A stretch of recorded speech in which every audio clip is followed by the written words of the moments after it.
In this paper, we describe a detailed and flexible protocol for the maintenance of a fly population cage, an efficient way to regularly produce milligrams to tens of grams of embryos, larvae, pupae, and adult flies.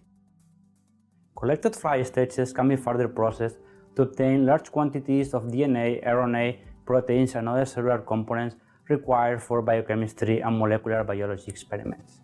A population cage can be time-consuming to set up. However, maintaining a cage over months saves time and enables rapid collection of biological material in a short period.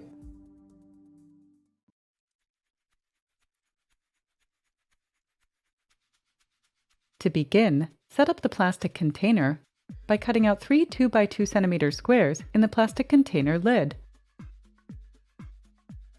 Add 3/4 inch labeling tape to the 4 corners of each hole to ensure a tight fit for the foam plugs, and then place 1 foam plug in each hole. Cover the inside of the plastic container with plastic wrap. Over this film, add a layer of cotton to cover the bottom of the plastic container and tear away the excess cotton. Next, move on to fly food preparation by adding 333 milliliters of deionized water to a 500 milliliter beaker.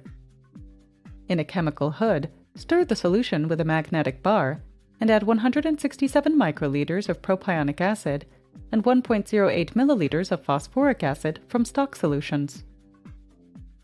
Slowly add 77.5 grams of active dry yeast, avoiding big clumps. After dissolving the dry yeast, add 38.8 grams of sucrose last. Immediately after dissolving the sucrose, pour the fresh food over the cotton.